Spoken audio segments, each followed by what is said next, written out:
Good morning, you all. I hope you are having a great time. So, my country just announced that the quarantine will be expanded to the 28th of April. And at first thought, when I think about myself, I would actually be really sad because it sucks, right? It sucks not being able to go out there and hang out with my friends. But when I really think about it more thoroughly, I understand that it's the government's responsibility to do this. They're just doing their responsible required measurements due to this whole COVID-19 thing we are facing. That's what I recommend, and I want to spread this message to you all. I want to say that we gotta think about a bigger picture. What I mean by the bigger picture is that this whole coronavirus thing, this whole COVID-19 thing, you're not fighting it yourself.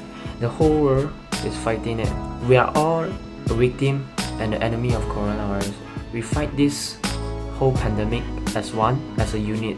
I encourage us to have empathy towards those who are suffering much more worse fate than us.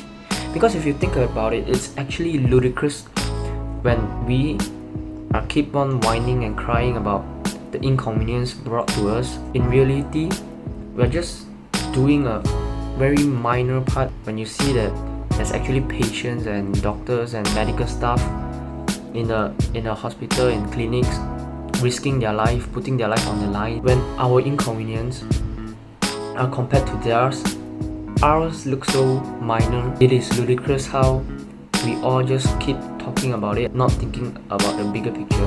What I really want to say is we should all be patient and stay optimistic during this time of crisis, and we should all fight this virus as one, do our part by staying indoors, and this is probably the best thing, if you're not a medical staff, you could do for the sake of our country and our humanity. So now I'm gonna talk about a more personal thing that's been bothering me, that's been in the corner of my mind for quite a long time. It always disturbs me how my inability to talk fluently and normally in front of cameras. It just sucks how whenever I'm taking a video like this, I found out that I really have a long way to go to where I want to be.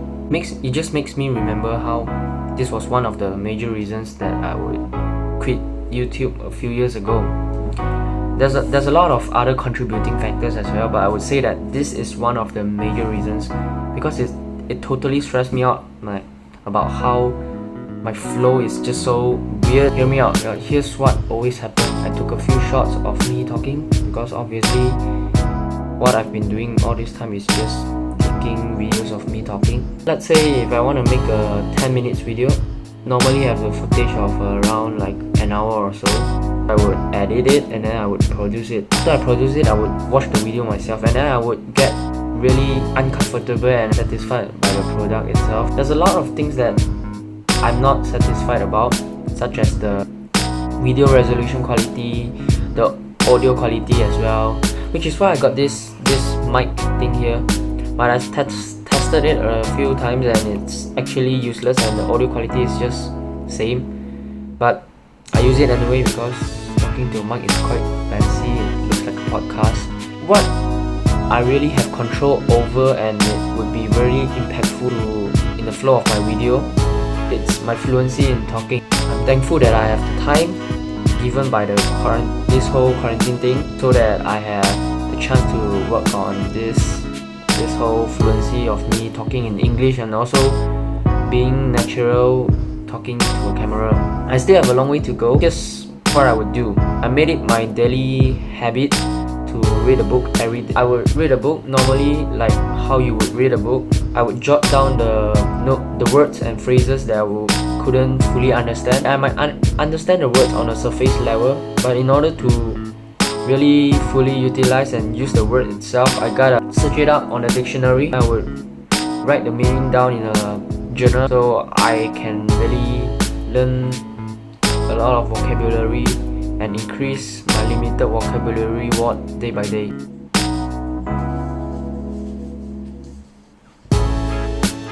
One of the books that I've been reading during this whole time was In a Perfect World. Here's the thing, this book isn't really something very complicated. The plot isn't very hard to understand. So this book is about fictional romance and it's just some typical novel that a teenager would read. Well, The plot isn't the highlight that I'm gonna talk about today.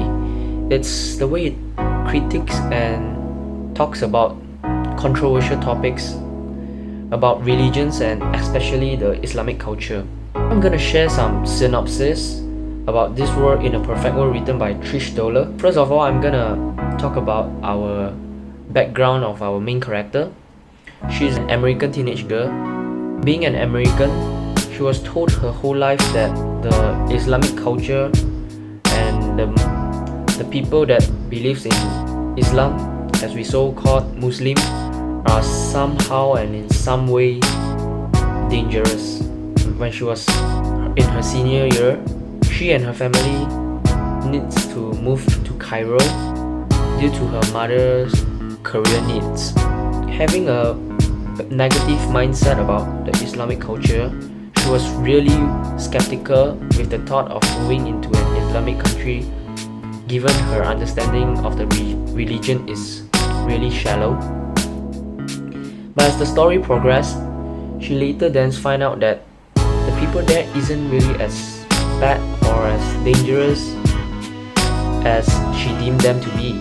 She eventually finds out that a person is defined quote unquote good or bad by their actions above anything else. But defined quote unquote good or bad solely based on our actions, because we're all humans and it doesn't matter what category we actually falls in. If we do something good, it makes us a good person, and vice versa. A convict that did something against the law is by all means against the law, no matter what category of humans he's fall in. It doesn't matter his religion, his races, his ethnicity, his age, or maybe even his gender. It doesn't matter that all. We're all humans, and if you do something bad, you're considered as a bad person. I'm a Christian myself, and I'm very proud to be one. By all means, you have the freedom to choose what religious you really want to be in. A few days back, it was Good Friday. Came along with Good Friday, it was Easter Day. Don't worry, disclaimer, I'm not here to preach or lure you into Christianity or anything. Just want to mention that we used to go to church on this day, on Good Friday and Easter Day, but obviously we can't due to the quarantine situation. We do actually have online service, and online service has a totally different special feel to it.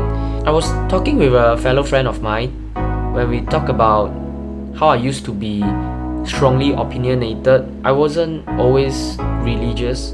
Midway through the conversation, I found myself feeling uncomfortable considering myself as a religious guy. I totally admit that I'm a religious guy and I chose my religion as a Christian, but then I don't really want to use the word religious or religion because it sounds like a negative word and it has a negative string to it, although it doesn't necessarily need to feel that way and it shouldn't be this way.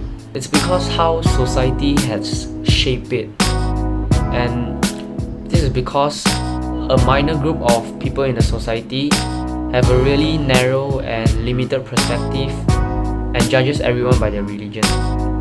A good example is what I said just now in the story of the book. A Muslim could be judged as dangerous just being a Muslim. It's really ludicrous and ridiculous. It shouldn't be like that.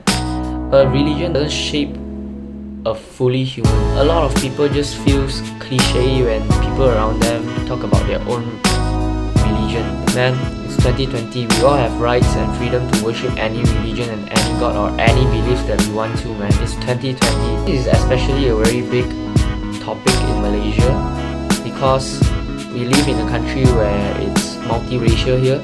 We have 3 different races and 3 different religions. I was told my whole life that I should be proud of this, especially during my primary school years, that I should be really proud of Malaysia being a multiracial country, which I am. I am sincerely very, very proud of my country being a multiracial country. This is mainly because I understand that it could be very sensitive and controversial out there, whereas my country, my government managed to make our different races, different religions live in a harmonic society. and I think it's something that takes a lot of effort, which I respect a lot, and I'm proud to be a Malaysian because of this. I fully understand that it's just humane and normal human's instinct to have fear over something that we don't really have full understand over. We tend to be scared of something that we are uncertain about. Rather than being scared and discriminate against a particular religion or something, I would recommend everyone to do their research and have a more clear understanding about the particular thing that you're gonna discriminate about before locking in a negative mindset in your brain. At the end of the day, I just want to say, basically we're all humans. We shouldn't judge or be judged by what category we fall in. It doesn't necessarily mean if you're a Muslim, therefore you're dangerous. If you're a girl, therefore you gotta be feminine.